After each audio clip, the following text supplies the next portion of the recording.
2022 é ano eleitoral e o rumo do país está na mão de quase 150 milhões de eleitores. A partir de hoje, você acompanha uma série de reportagens especiais sobre os caminhos do voto.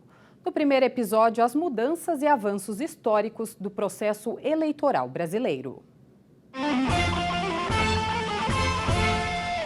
A democracia e o direito ao voto estão entre as grandes conquistas da sociedade brasileira na conjuntura eleitoral. Se atualmente todos nós podemos votar, é porque o mundo mudou e o processo foi se adequando ao longo dos tempos. A história das eleições no Brasil é extensa. Os registros históricos contam que a primeira eleição aconteceu no período colonial, apenas nas cidades e vilas.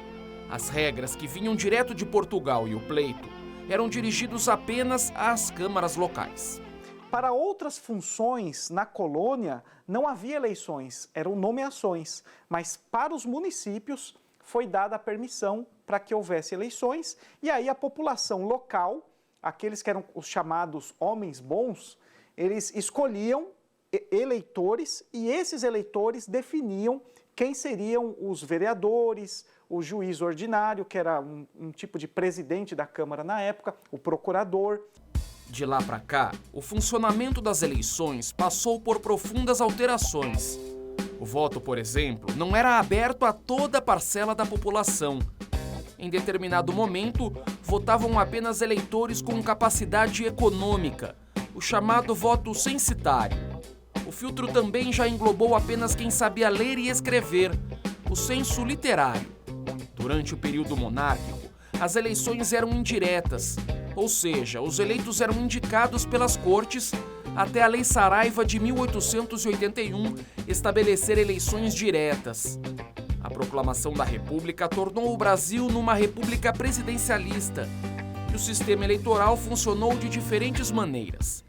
Já o atual modelo foi elaborado a partir da Constituição de 88, ao ser promulgada a Constituição Cidadã.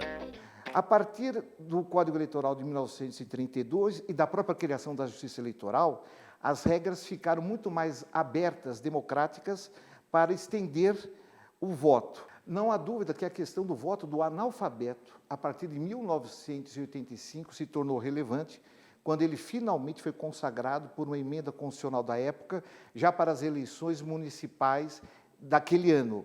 Por exemplo, o analfabeto já pôde votar para prefeito da capital de São Paulo em 15 de novembro de 1985. Quanto ao voto das mulheres, introduzido pela legislação eleitoral de 1932, inicialmente em caráter facultativo, ele se torna obrigatório como regra geral a partir de 45 e como regra absoluta a partir de 1965. Já a conquista do voto dos menores de 18 anos se deu pela chamada Constituição Cidadã, a partir até de um esforço emblemático de um senador lendário, Afonso Arinos. A maior Câmara do país teve papel preponderante na história das eleições, inclusive com as mais diversas demandas na ausência dos tribunais eleitorais. Então essa questão de notícias falsas, aproveitar uma situação e trazer uma outra informação distorcida, isso é algo que do processo histórico acontece, né? Então, no passado, os recursos eram diferentes, mas acontecia também. O funcionamento das eleições no Brasil passou por profundas e inúmeras mudanças ao longo do tempo. O atual modelo do sistema eleitoral, promulgado pela Constituição de 1988, readequou todo este cenário. O sufrágio universal passou a garantir, portanto, desde então, o direito ao voto a analfabetos, mulheres e menores de 18 anos. Ao longo do tempo, houve evolução. A construção da sociedade permeou avanços e recuos. O número de eleitores aumentou e a relação do político com o eleitor se tornou mais próxima. O próximo passo, no entendimento do historiador do Legislativo paulistano, está na origem da palavra informação. E se discutem alternativas e alguns dos desafios envolvem essa proximidade maior do candidato com o eleitor, aquele que foi eleito como representante, de que maneira ele pode se relacionar com mais proximidade em relação à população. Alguns discutem talvez a possibilidade de que talvez fosse mais interessante o voto distrital. Eu acho que precisa haver talvez mais transparência com relação aos gastos dos partidos políticos, a forma como os recursos de fundo eleitoral são utilizados, como que se definem os candidatos dentro dos partidos.